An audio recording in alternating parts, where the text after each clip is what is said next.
Décoration, Seigneur, pour les notes, pour tout ce que chaque personne a donné pour les offrandes, que tu te souviennes de chacun d'eux, Seigneur. Je libère ta bénédiction, comme ta servante a dit, que chaque personne qui est venue participer, que ce soit hier ou aujourd'hui, Seigneur, qu'ils reçoivent le double en bénédiction, le double en grâce, le double en richesse, Seigneur, que tout ce qu'il demande, que le Seigneur lui donne le double, une double bénédiction. Souviens-toi de ton serviteur Victor Kassongo, le frère Yahvé. Tu as vu comment il s'est donné, Seigneur, comment il se donnait corps, âme, esprit. Que tu te souviennes de lui, que tu te souviennes aussi de l'équipe avec laquelle il est venu, Seigneur. Merci pour tout ce que tu as fait. Que ta gloire, Seigneur, la gloire te revienne. Tu es vraiment un Dieu bon, un Dieu merveilleux, un Dieu fidèle, Seigneur. Merci pour toute personne qui a franchi le seuil de ces lieux pour venir participer. Que personne ne soit oublié, Seigneur. Louange te soit rendue, Père, dans le nom de Jésus-Christ. Amen. Amen.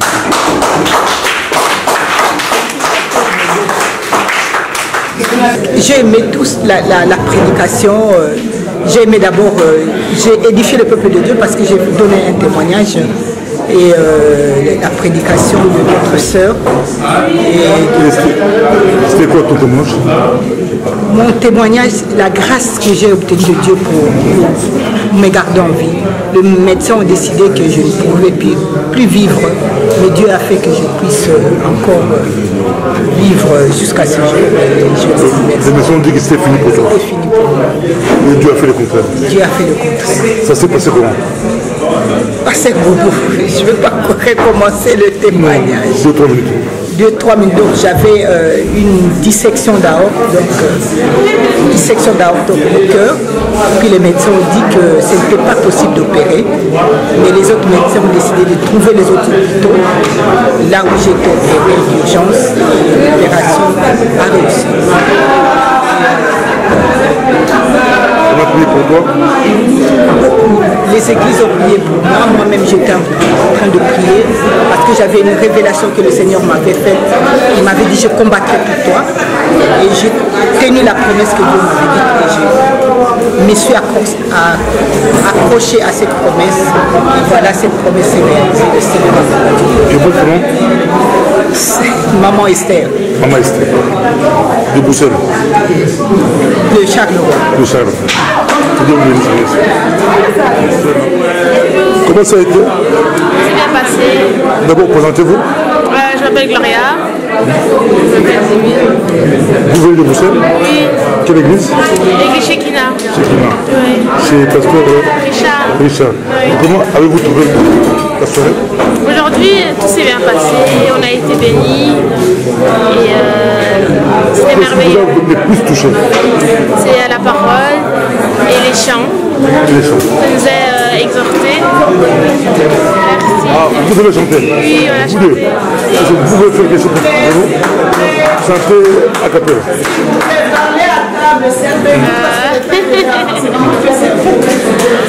Chantez quelque chose. 2 minutes. Bouléléla, bouléléla, bouléléla. Yesu jifumu mamafu. Ah, bouléléla. Yesu jifumu mamafu. Ah, bouléléla. Yesu jifumu mamafu. Bouléléla, bouléléla. Ah, bouléléla. Yesu jifumu mamafu. Mon nom, Esther. Je m'appelle Esther. Oui. Ah, ça.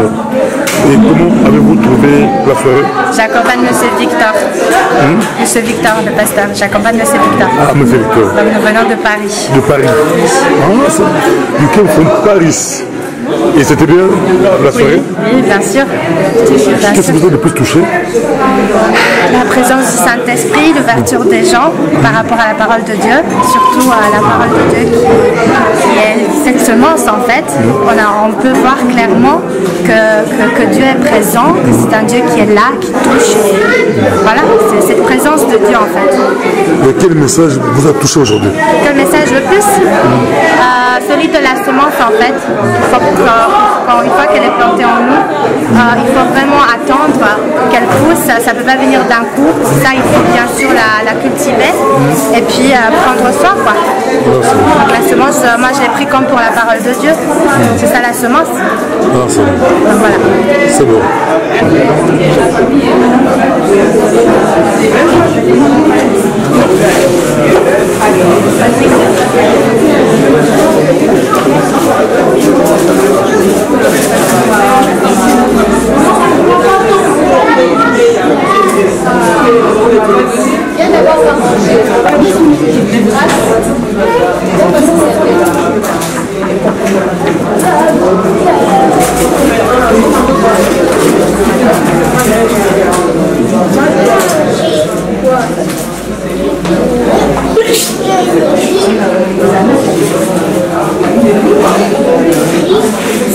Bonjour pasteur Estekandra.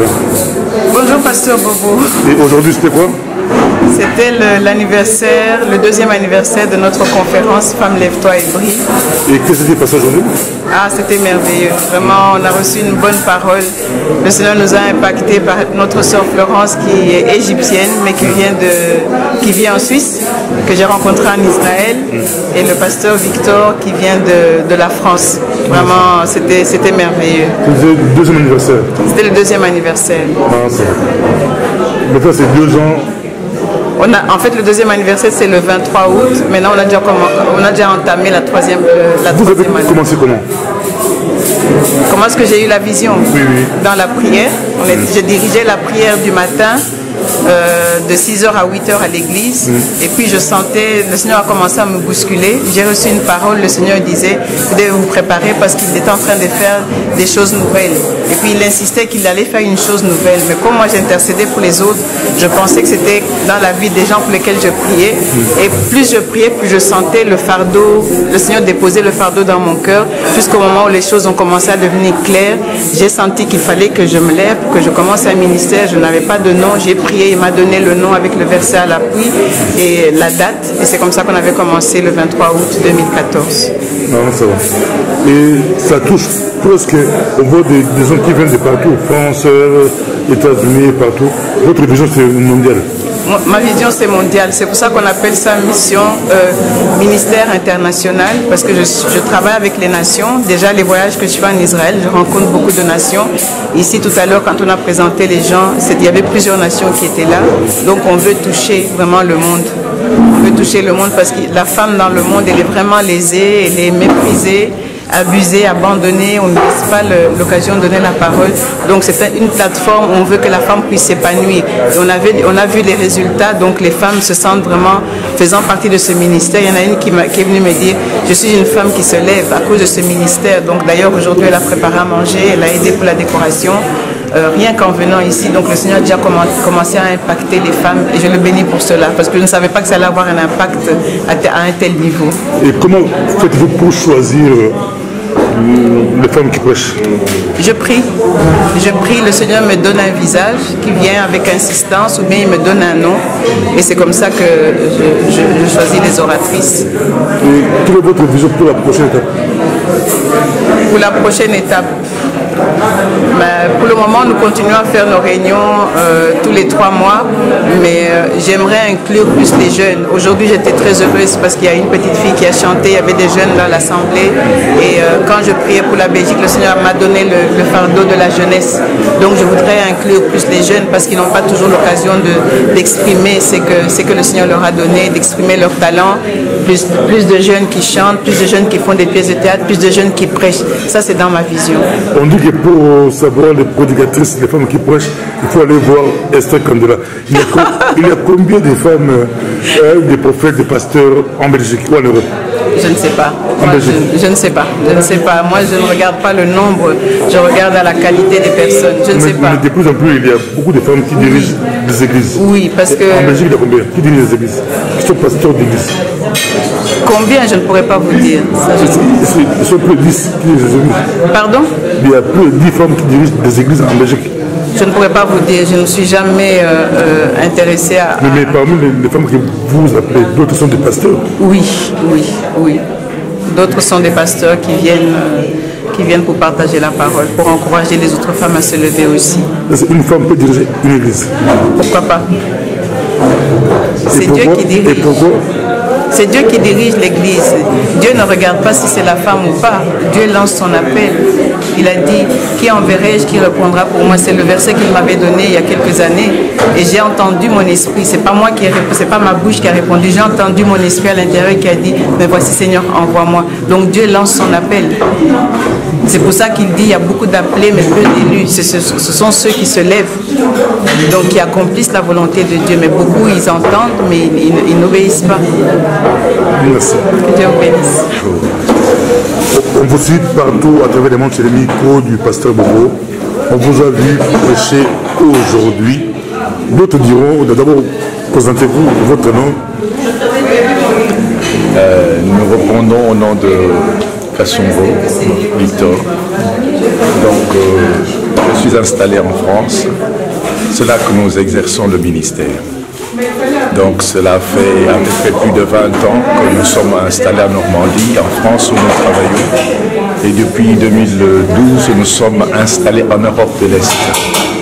C'est là que nous exerçons pratiquement actuellement le ministère. En Roumanie, en Croatie, en Serbie, en Lituanie, en Slovaquie. Voilà, c'est ça un peu ce que je peux dire d'une manière brève par rapport au ministère et par rapport comme tel à l'œuvre de Dieu. Beaucoup diront un pasteur homme qui prêche dans une conférence des femmes. Ça, c'est ce que nous, en tant qu'êtres humains, nous pouvons dire. Mais quand on regarde très bien, ce n'est que l'Église de Dieu. Donc l'Église, il n'y a ni homme ni femme. Les genres, bien sûr, ont été établis par Dieu, mais quand il faut exercer un ministère, les hommes peuvent exercer le ministère dans une assemblée de femmes où ils sont invités, tout comme les femmes peuvent exercer également le ministère dans une assemblée des hommes où elles sont invités. Mais comme vous êtes invité dans une assemblée des femmes, quel genre de message vous apportez, par exemple aujourd'hui? Aujourd'hui, j'ai apporté le message sur l'identité. L'importance de l'identité dans la vie d'un homme ou d'une femme par rapport à sa vie, par rapport à l'appel de Dieu, par rapport à son existence sur cette terre.